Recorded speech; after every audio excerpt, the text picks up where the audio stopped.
Friends, நம்ம இந்த வீடியோவில் 8ஆம் வகுப்பு அறிவியல் புத்தகத்திலிருந்து 80 வினாக்களை பார்க்க போகிறோம். குறிப்பாக வேதியியல் அப்படிங்கிற தலைப்பிலிருந்து பார்க்க போகிறோம்.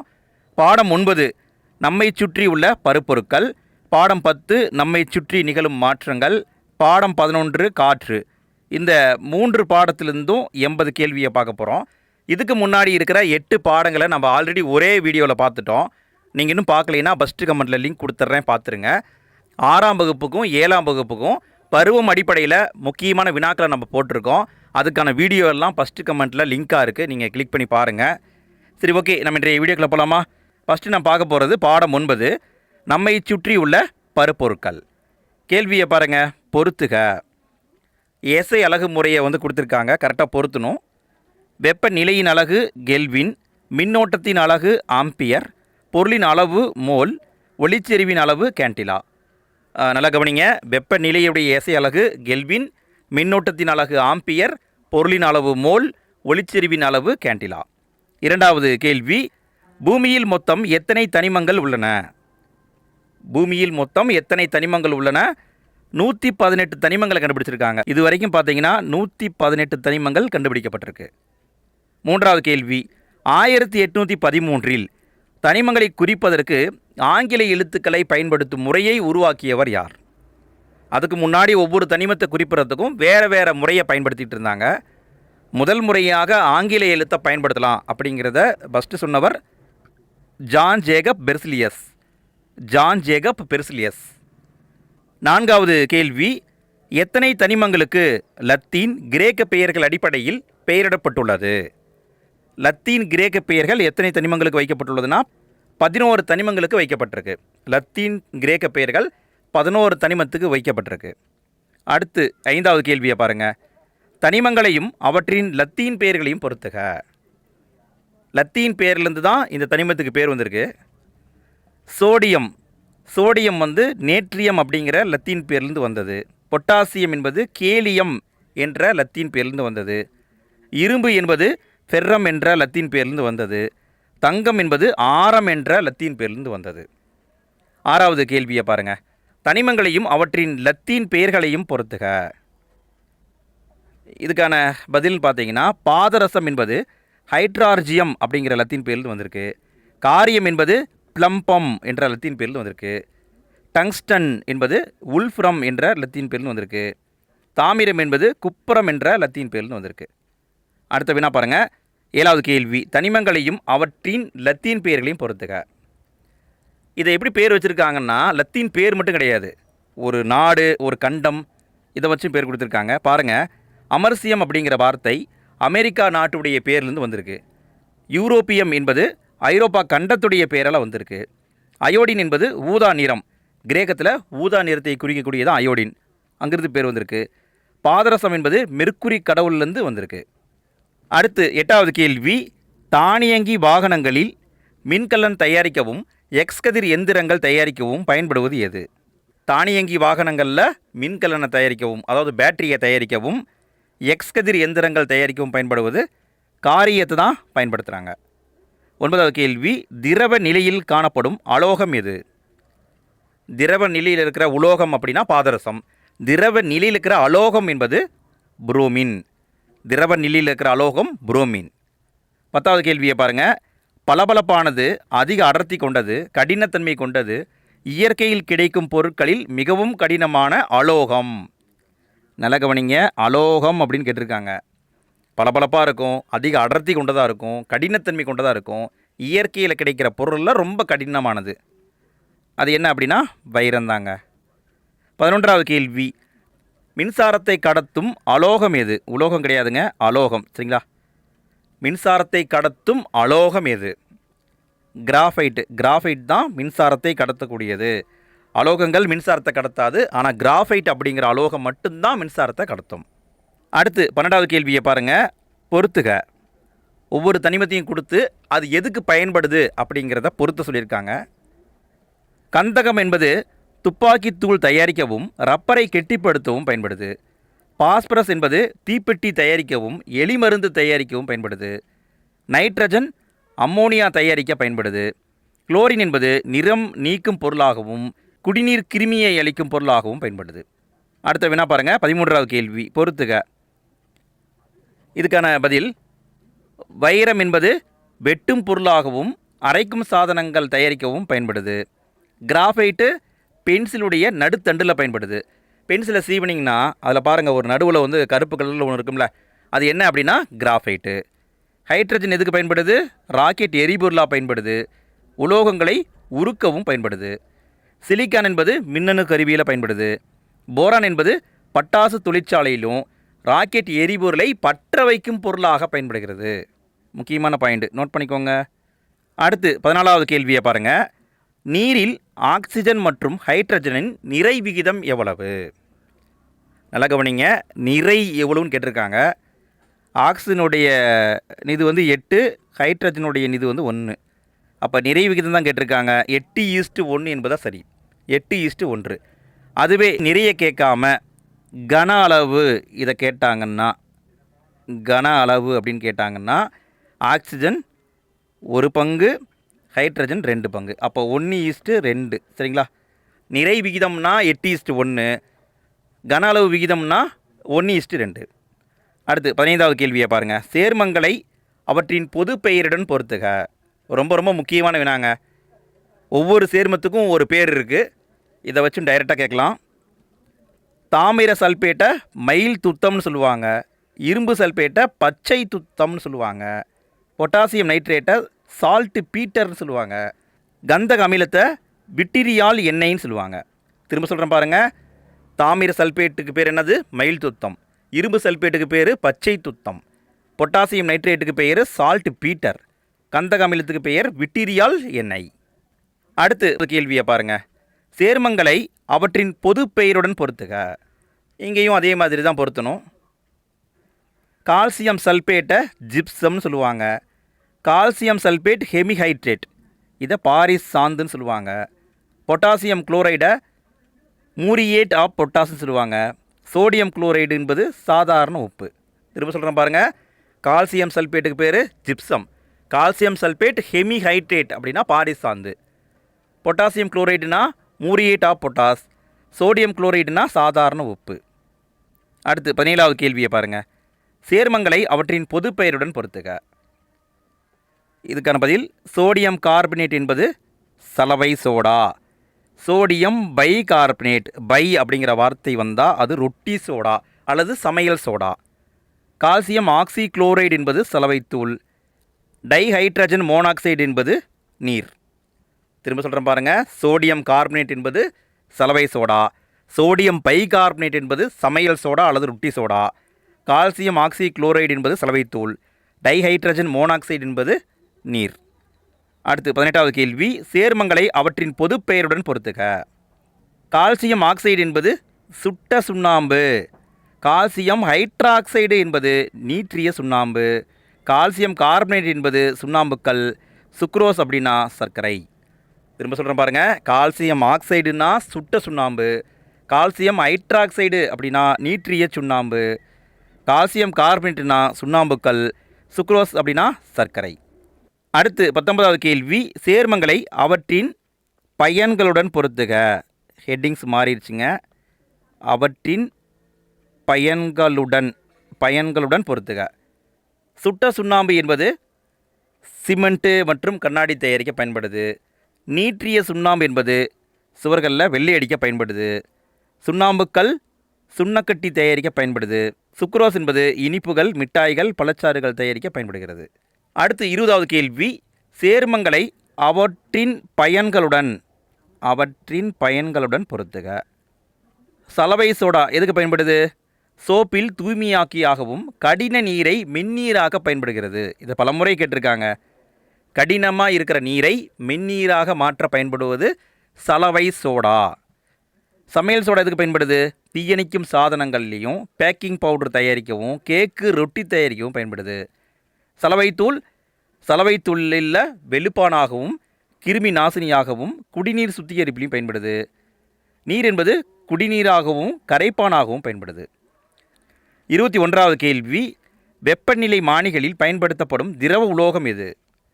திரவ வடிவத்தில் இருக்கிற உலோகம் அப்படின்னா ஒன்று தான். என்னதுங்க? பாதரசம் தான். 22வது கேள்வி. எந்த தனிமத்தின் பெயர் கோள்களின் பெயர்களிலிருந்து பெறப்படவில்லை. சில தனிமங்களுக்கு எப்படி பேர் வச்சுருக்காங்கன்னா கோள்களிலிருந்து எடுத்து பேர் வச்சுருக்காங்க. ப்ளூட்டோ அந்த கோள்லேருந்து ப்ளூட்டோ அணியம் வச்சுருக்காங்க. நெப்டியூன் கோள்லேருந்து நெப்டியூனியம் வச்சுருக்காங்க. யுரேனஸ் கோள்லேருந்து யுரேனியம் வச்சுருக்காங்க. பாதரசம் என்பது கோள்கள்லேருந்து வரல. 23வது கேள்வி, கம்பியாக நீளும் தன்மை பெற்ற அலோகம் எது? கம்பியாக நீளும் தன்மை பெற்ற அலோகம் என்பது கார்பன் தாங்க. கம்பியாக நீளும் தன்மை பெற்ற அலோகம் கார்பன். அடுத்து 24வது கேள்வி, உலோகங்களை அவற்றின் தகடுகளாக மாற்ற உதவும் பண்பு. உலோகங்களை தகடுகளாக மாற்றலாம். இதுக்கு எந்த பண்பு பயன்படுதுங்க? தகடாக விரியும் பண்பு தான் பயன்படுது. 25வது கேள்வி, மின்சாரத்தை கடத்தும் அலோகம் எது? மின்சாரத்தை கடத்தும் அலோகம் என்பது கார்பன் தாங்க. கார்பன் தான் மின்சாரத்தை கடத்தும். 26வது கேள்வி, கரிக்கோல் அதாவது பென்சிலுடைய நடுத்தண்டில் இருப்பது என்ன? பென்சிலுடைய நடுத்தண்டில் இருப்பது கிராஃபைட் தான் இருக்குங்க. அடுத்து நம்ம பார்க்க போகிறது பாடம் 10, நம்மை சுற்றி நிகழும் மாற்றங்கள். இந்த பாடத்திலிருந்து நம்ம கேள்விகளை பார்க்கலாம். கேள்வியை பாருங்கள். 27வது கேள்வி, பிரவுன் எனப்படும் அடர் சோடியம் குளோரைடு கரைசல் மூலம் தொழிற்சாலையில் பெருமளவு தயாரிக்கப்படுவது என்ன? பிரவுன் அப்படின்னா அது என்னது? அடர் சோடியம் குளோரைடு. இந்த கரைசல் மூலமாக தொழிற்சாலையில் பெருமளவு எதை தயாரிக்கிறாங்க அப்படின்னா குளோரினை தயாரிக்கிறாங்க. குளோரினையும் தயாரிக்கிறாங்க, ஹைட்ரஜனும் தயாரிக்கிறாங்க. சரிங்களா? குளோரின் அப்படிங்கிறது தான் முக்கியம், பார்த்துக்கோங்க. பிரவுன் முறை மூலம் தயாரிக்கப்படுவது குளோரின். 28வது கேள்வி, மின்னார் பகுத்தல் எனப்படும் எலக்ட்ரோலைசிஸ் என்ற சொல்லை 19ஆம் நூற்றாண்டில் அறிமுகப்படுத்தியவர் யார்? மின்னார் பகுத்தல் தமிழில் சொல்லுவோம், இது ஆங்கிலத்தில் எலக்ட்ரோலைசிஸ் என்று அழைக்கப்படுது. எலக்ட்ரான் அப்படின்னா மின்சாரம், லைசிஸ் அப்படின்னா பகுத்தல் என்று அர்த்தம். இந்த சொல்லை பயன்படுத்தியவர் மைக்கேல் பாரடே, இவர் தான் பயன்படுத்தியிருக்காரு. 29வது கேள்வி, ஹேபர் முறையில் தயாரிக்கப்படுவது என்ன? ஹேபர் முறையில் தயாரிக்கப்படுவது என்ன? அம்மோனியாவை தான் தயாரிக்கிறாங்க. இதில் பார்த்திங்கன்னா இரும்பு வினைவேக மாற்றியாக பயன்படும். ஹேபர் முறையில் தயாரிக்கப்படுவது அம்மோனியா. இதில் வினைவேக மாற்றி, வினையூக்கி அப்படின்னு கூட சொல்லலாம். சரிங்களா? வினையூக்கியாக பயன்படுவது இரும்பு தான் பயன்படுது. அடுத்து 30வது கேள்வியை பாருங்கள். வனஸ்பதி நெய் அதாவது டால்டா தயாரிக்கும் பொழுது வினைவேக மாற்றியாக பயன்படுவது என்ன? வனஸ்பதி நெய் அதாவது டால்டா தயாரிக்கும் பொழுது வினைவேக மாற்றியாக பயன்படுவது நிக்கல் தான் பயன்படும். நிக்கல். 31வது கேள்வி, உயிரி வினைவேக மாற்றிகள் எனப்படுபவை எவை? உயிரி வினைவேக மாற்றியாக செயல்படுபவை என்சைம்களும் ஈஸ்ட்டுகளும். இந்த இரண்டும் தான் உயிரி வினைவேக மாற்றியாக செயல்படும். 32வது கேள்வி, உணவு கெட்டு போக காரணமான உயிரி வினைவேக மாற்றி எது? உணவு கெட்டு போக காரணமான உயிரி வினைவேக மாற்றி என்சைம்கள். உணவுப் பொருளை ஒரு நாள் அல்லது 2 நாள் வச்சிட்டிங்கன்னா அது கெட்டு போயிடும். அது காரணம் அதில் இருக்கிற என்சைம்கள் தான். 33வது கேள்வியை பாருங்கள். முட்டைகள் அழுகும் பொழுது எந்த வாயு உருவாவதால் துர்நாற்றம் வீசுகிறது? முட்டை அழுகுனா துர்நாற்றம் அடிக்கும். அது காரணம் அதில் ஹைட்ரஜன் சல்பைடு அப்படிங்கிற வாயு உருவாகுது. ஹைட்ரஜன் சல்பைடு என்ற வாயு உருவாகுது. அதனால தான் அது துர்நாற்றம் அடிக்குது. அடுத்து 34வது கேள்வியை பாருங்கள். பழங்கள் காய்கறிகள் வெட்டி வைக்கப்பட்ட பின் பழுப்பு நிறமாக மாற காரணம் என்ன? ஒரு பழத்தையோ அல்லது காய்கறிலையோ வெட்டி வைக்கிறீங்க. வெட்டி வச்ச உடனே என்ன ஆகுது? காற்றுல கொஞ்ச நேரம் கழிச்ச உடனே அது பழுப்பு நிறமாக மாறிடுது. இது காரணம் அதில் இருக்கிற பீனாலிக் சேர்மங்கள். பீனாலிக் சேர்மங்கள் காற்றோட வினை புரியுது.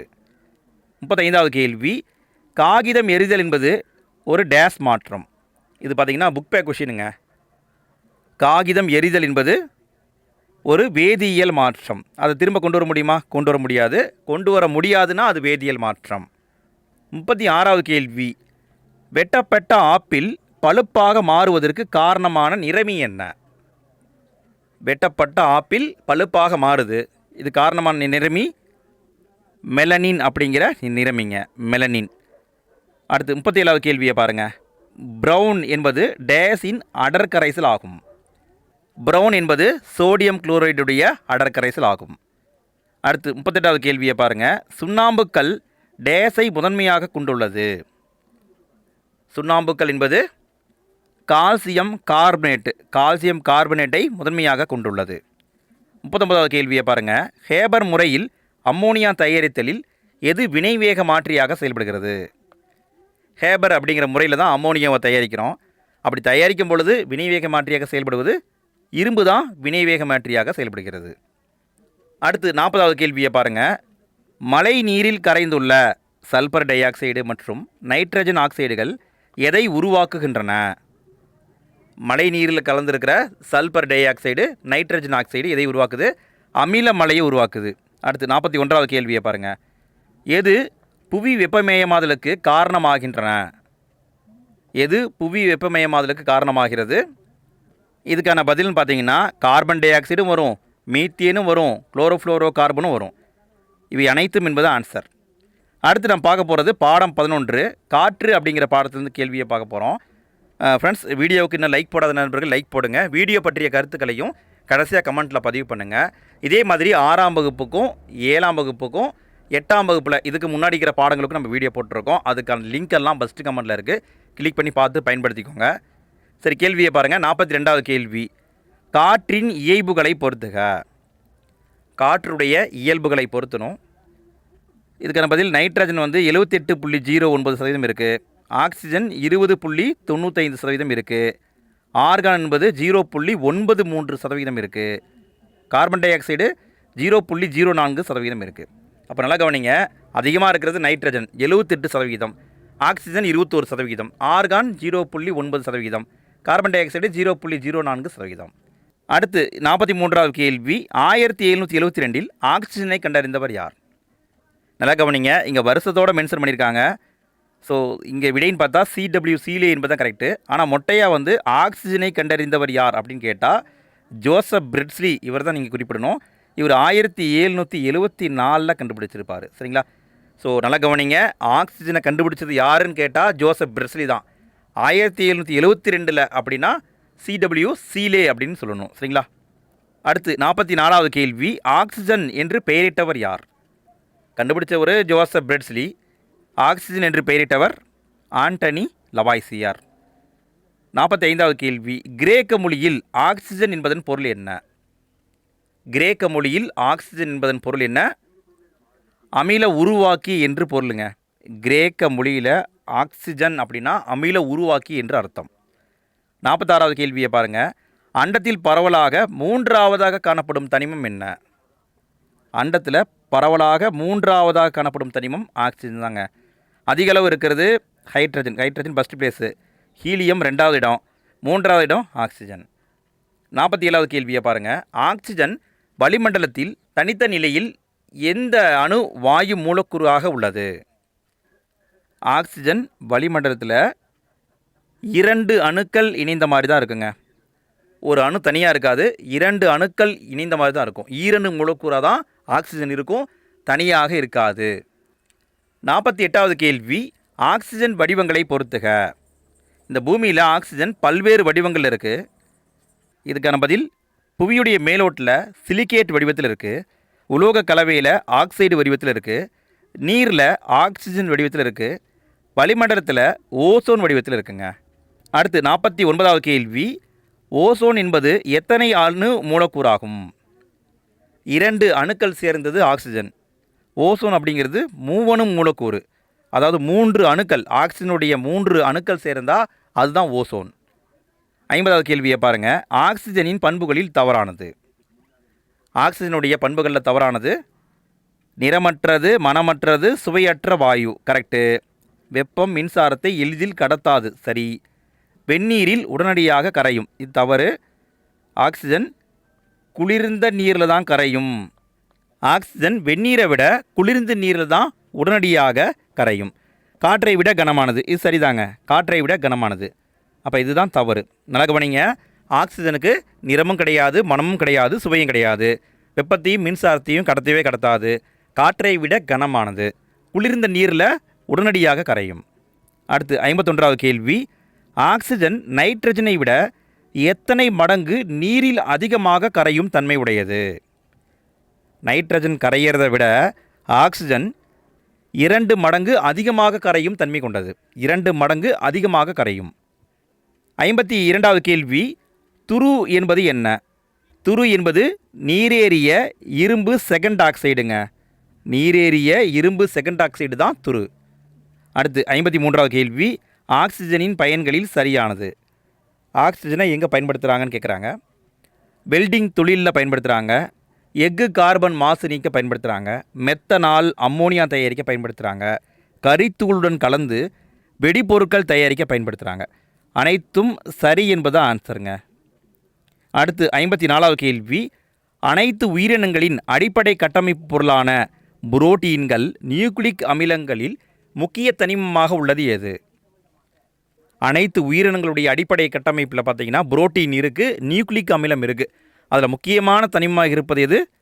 நைட்ரஜன் தான் இருக்குதுங்க.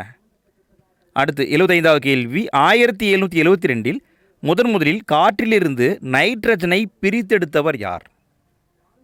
காற்றிலிருந்து நைட்ரஜனை பிரித்தெடுத்தவர் யார்? கார்ல் வில்கம் சீலே. CW சீலேன்னு பார்த்தோம் இல்லைங்களா, இவர் தான் நைட்ரஜனை பிரித்து எடுத்திருக்காரு. அடுத்து 56வது கேள்வி, நைட்டர் KNO3 என்பது என்ன? நைட்டர் என்பது என்ன? பொட்டாசியம் நைட்ரேட்டுக்கு பேர் தான் நைட்டர். அடுத்து பாருங்கள் 57வது கேள்வி, சில்லி சால்ட் பீட்டர் என்பது என்ன? NaNO3. சில்லி சால்ட் பீட்டர் என்பது என்ன? Sodium nitrate. நல்லா கவனிங்க, பொட்டாசியம் நைட்ரேட்டுக்கு பேர் நைட்டர், சோடியம் நைட்ரேட்டுக்கு பேர் சில்லி சால்ட் பீட்டர். 58வது கேள்வியை பாருங்கள், நைட்ரஜனுக்கு அசோட் என்ற பெயரை பரிந்துரைத்தவர் யார்? நைட்ரஜனுக்கு நைட்ரஜன் அப்படிங்கிற பேர் வைக்கிறதுக்கு முன்னாடி அசோட் அப்படின்னு பேர் வைங்க அப்படிங்கிற பரிந்துரையை கொடுத்துருக்காரு. யாருன்னா ஆண்டனி லவாய்சியர். 59வது கேள்வி, கிரேக்க மொழியில் அசோட் என்பதன் பொருள் என்ன? கிரேக்க மொழியில் அசோட் என்பதன் பொருள் என்ன? வாழ்வு இல்லாதது. அசோட் அப்படின்னா வாழ்வு இல்லாததுன்னு அர்த்தம். 60வது கேள்வி, மனித உடலில் எத்தனையாவதாக அதிக அளவில் காணப்படும் தனிமம் நைட்ரஜன் ஆகும்? மனித உடலில் எத்தனையாவதாக அதிக அளவில் காணப்படும் தனிமம் நைட்ரஜன் ஆகும்? 4வது அதிக தனிமமாக இருக்குதுங்க. அடுத்து 61வது கேள்வி, மனித உடலின் மொத்த நிறையில் நைட்ரஜனின் சதவிகிதம் எத்தனை? மனித உடலுடைய மொத்த நிறையில் நைட்ரஜனுடைய சதவிகிதம் எவ்வளவு? 3%. 3% இருக்குதுங்க. 62வது கேள்வி, நமது அண்டத்தில் பரவலாக எத்தனையாவது இடத்தில் காணப்படும் தனிமம் நைட்ரஜன்? அண்டத்தில் அதிகமாக என்ன இருக்குதுங்க? ஹைட்ரஜன் இருக்குது, அதுக்கடுத்து ஹீலியம் இருக்குது, 3வது ஆக்சிஜன் இருக்குது, 7வதாக நைட்ரஜன் இருக்குது. அண்டத்தில் அதிக அளவு இருக்கிற 7வது தனிமம் நைட்ரஜன். 63வது கேள்வியை பாருங்கள், சனிக்கோளின் துணைக்கோளான டைட்டனின் வளிமண்டலத்தில் எத்தனை சதவிகிதம் நைட்ரஜன் உள்ளது? சனிக்கோளுடைய துணைக்கோள் தான் டைட்டன். டைட்டனில் 98% நைட்ரஜன் இருக்குங்க. டைட்டனில் 98% நைட்ரஜன் இருக்குது. அடுத்து 64வது கேள்வி, தனித்த நிலையில் நைட்ரஜன் எத்தனை மூலக்கூறாக உள்ளது? ஆக்சிஜன் பார்த்தீங்கன்னா 2 அணுக்கள் சேர்ந்த மாதிரி இருக்கும், நைட்ரஜனும் அதே மாதிரி தான், ஈரணு மூலக்கூறாக தான் இருக்கும். தனித்த நிலையில் ஈரணு மூலக்கூறாக தான் இருக்கும். அடுத்து 65வது கேள்வி, நைட்ரஜனின் பண்புகளில் தவறானது எது? நைட்ரஜனின் பண்புகளில் எது தவறுன்னு கேட்குறாங்க. நிறமற்றது, மனமற்றது, சுவையற்ற வாயு. கரெக்டு. நீரில் சிறிதளவே கரையும். கரெக்டு. மிக குறைந்த வெப்பநிலையில் திரவமாக மாறும். இதுவும் கரெக்டு. காற்றை விட கனமானது என்பது தவறு. காற்றை விட லேசானது. நல்லா கவனிங்க, காற்றை விட கனமானது அப்படின்னா ஆக்சிஜன், காற்றை விட லேசானது என்பது நைட்ரஜன். உறையும் பொழுது வெண்மை திண்மமாக மாறும். கரெக்டு. ஆக்சிஜனை போல நைட்ரஜனும் லிட்மஸ் தாளுடன் நடுநிலைத்தன்மையுடன் காணப்படும். இங்கே பார்த்தீங்கன்னா இதுதான் தவறு. அடுத்து 66வது கேள்வி, சரியான கூற்றை கண்டறிக. கூற்று காரணம் டைப்பில் கொடுத்துருக்காங்க, எது சரின்னு கேட்குறாங்க. கூற்று, உயர் வெப்பநிலை அழுத்தம் வினையூக்கியின் முன்னிலையில் பிற தனிமங்களுடன் நைட்ரஜன் வினைபுரியும். காரணம் என்ன? சாதாரண சூழ்நிலைகளில் நைட்ரஜன் வினைபுரிவதில்லை. சரிதாங்க, சாதாரண சூழ்நிலையில் நைட்ரஜன் வினைபுரியாது. அதனால் என்ன பண்ணுறாங்க அப்படின்னா உயர் வெப்பநிலை கொடுக்குறாங்க, அழுத்தம் கொடுக்குறாங்க, வினையூக்கி கொடுக்குறாங்க. இங்கே பார்த்தீங்கன்னா கூற்று காரணம் இரண்டும் சரி என்பது ஆன்சர். அடுத்து 67வது கேள்வி, நைட்ரஜனின் பயன்களில் சரியானது எதுன்னு கேட்குறாங்க. நைட்ரஜனின் பயன்களில் சரியானது, திரவ நைட்ரஜன் குளிர்சாதன பெட்டிகளில் குளிரூட்டியாக பயன்படுகிறது. சரி. சில வேதி வினைகளில் மந்தத்தன்மையை நிலவ செய்கிறது. சரி.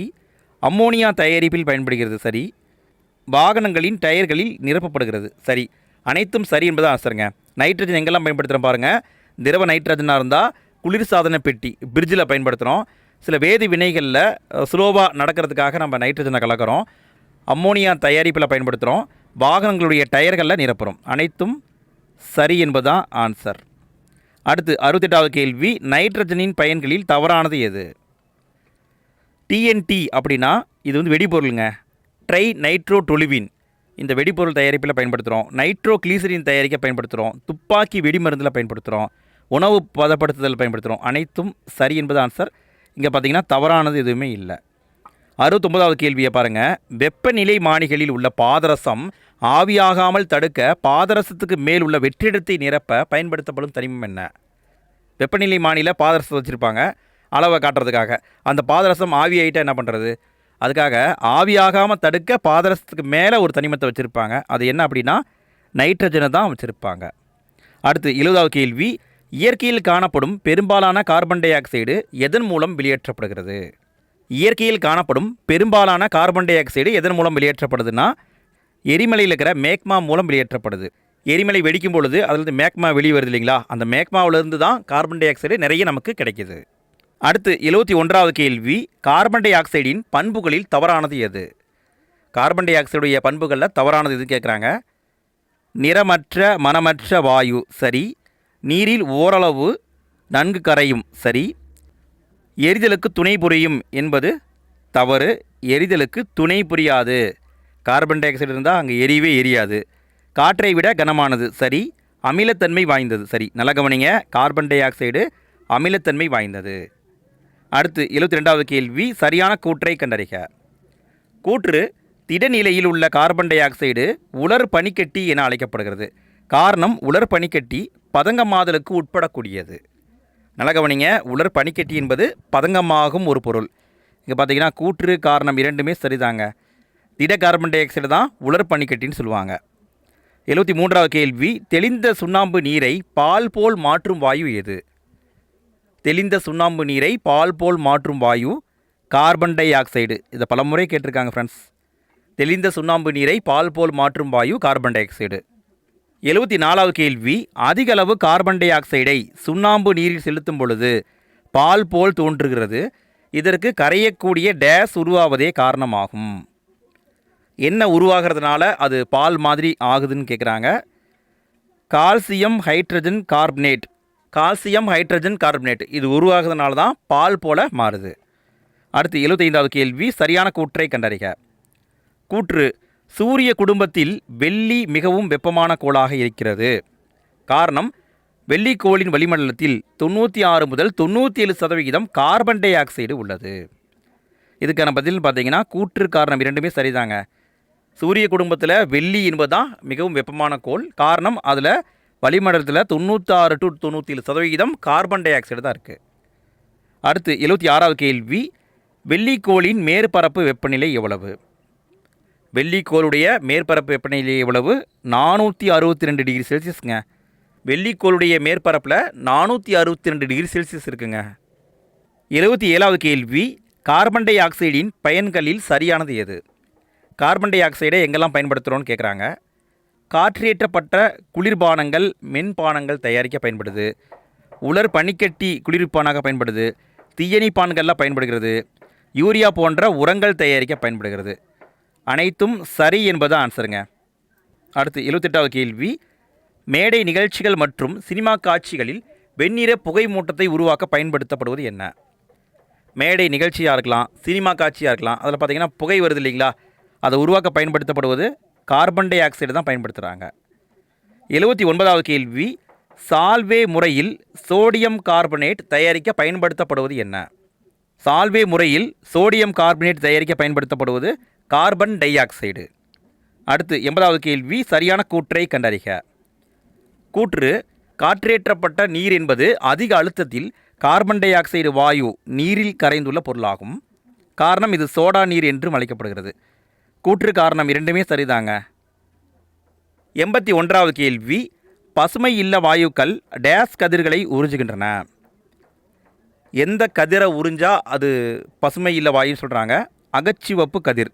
அகச்சிவப்பு கதிரை ஒரு வாயு உறிஞ்சா அதுதான் பசுமை இல்ல வாயு. 82வது கேள்வி, பசுமை இல்ல வாயுக்களுள் சரியானது எது? பசுமை இல்ல வாயுக்களில் சரியானது carbon dioxide, nitrous oxide, methane, chlorofluorocarbon. அனைத்தும் சரிங்க. அனைத்துமே பசுமை இல்ல வாயுக்கள் தான். 83வது கேள்வி, சரியான கூற்றை கண்டறிக. கூற்று: நைட்ரஜன், சல்பர் ஆக்சைடுகள் போன்றவை மழை நீரில் கரையும் பொழுது நைட்ரிக் அமிலம், சல்பியூரிக் அமிலம் உருவாகி அமிலமலை உருவாகிறது. காரணம்: தொழிற்சாலை கழிவு வெளியேற்றம், எரிபொருட்களை எரித்தல், எரிமலை வெடிப்பு மூலம் மழைநீர் மாசடைகிறது. இங்கே பார்த்தீங்கன்னா கூற்று காரணம் இரண்டும் சரி என்பது ஆன்சர். 84வது கேள்வி, சரியான கூற்றை கண்டறிக. கூற்று: தூய மழை நீரின் pH மதிப்பு 5.6ஆக இருக்கிறது. ஆனால் அமிலமலையின் pH மதிப்பு 5.6ஐ விட குறைவாக இருக்கிறது. காரணம் என்ன? வளிமண்டலத்தில் உள்ள கார்பன் டை ஆக்சைடு மழை நீரில் கரைந்திருக்கிறது. இங்கே பார்த்தீங்கன்னா கூற்றும் சரி, காரணம் சரி, இரண்டும் சரிங்க. நல்லா கவனிங்க. pH மதிப்பு கிட்டத்தட்ட 7 பக்கமாக இருந்தால் அது நடுநிலையாக இருக்குன்னு அர்த்தம். 5.6 விட கம்மியானால் அது அமிலமலைன்னு அர்த்தம். சரிங்களா? இது காரணம், அதில் கார்பன் டை ஆக்சைடு கலக்கிறது தான். 85வது கேள்வி, சரியான கூற்றை கண்டறிக. கூற்று: கார்பன் டை ஆக்சைடு இயற்கையில் கார்பனேட்டாக உள்ளது. காரணம் என்ன? சாதாரண வளிமண்டல அழுத்தத்தில் கார்பன் டை ஆக்சைடு திரவ நிலையில் இருக்க இயலாது. சாதாரண வளிமண்டல நிலையில் அது திரவமாக இருக்காது. அதனால தான் அது கார்பனேட்டாக இருக்குது. இங்கே பார்த்தீங்கன்னா கூற்று காரணம் இரண்டும் சரி என்பது ஆன்சர். 86வது கேள்வி, கீழ்கண்டவற்றுள் ஆக்சிஜனை பற்றிய சரியான கூற்று எது? எது சரியான கூற்றுன்னு கேட்குறாங்க. முழுமையாக எரியும் வாயு இது தவறு. பகுதியளவு எரியும் வாயு தவறு. எரிதலுக்கு துணை புரியாத வாயும் தவறு. எரிதலுக்கு துணை புரியும் வாயு. இதுதான் ஆன்சர். 87வது கேள்வி, காற்றேற்றம் செய்யப்பட்ட நீரில் எது உள்ளது? காற்றேற்றம் செய்யப்பட்ட நீரில் கார்பன் டை ஆக்சைடு தான் இருக்குதுங்க. அடுத்து 88வது கேள்வி, சால்வே முறை எதை உற்பத்தி செய்ய பயன்படுகிறது? சால்வே முறை எதை உற்பத்தி செய்ய பயன்படுகிறது? சோடியம் கார்பனேட்டை உற்பத்தி செய்ய பயன்படுகிறது. சால்வே முறை மூலம் சோடியம் கார்பனேட்டை உற்பத்தி பண்ணுறாங்க. 89வது கேள்வி, கார்பன் டை ஆக்சைடு நீருடன் சேர்ந்து என்னவாக மாறுகிறது? கார்பன் டை ஆக்சைடு நீருடன் சேர்ந்து நீல லிட்மஸ் தாளை சிவப்பாக மாற்றும். ஏன்னா கார்பன் டை ஆக்சைடு அமிலத்தன்மை கொண்டது. சரிங்களா? அடுத்து 90வது கேள்வியை பாருங்கள். கடைசி கேள்விங்க. அசோட் எனப்படுவது என்ன? அசோட் எனப்படுவது நைட்ரஜன். ஃப்ரெண்ட்ஸ், நம்ம இந்த வீடியோவில் 90 கேள்வியை பார்த்துருக்கோம். இதே மாதிரி மற்ற பாடங்களுக்கும் நம்ம வீடியோ போட்டிருக்கோம். நீங்கள் இன்னும் பார்க்கலைன்னா ஃபஸ்ட்டு கமெண்ட்டில் லிங்க் கொடுக்குறேன்.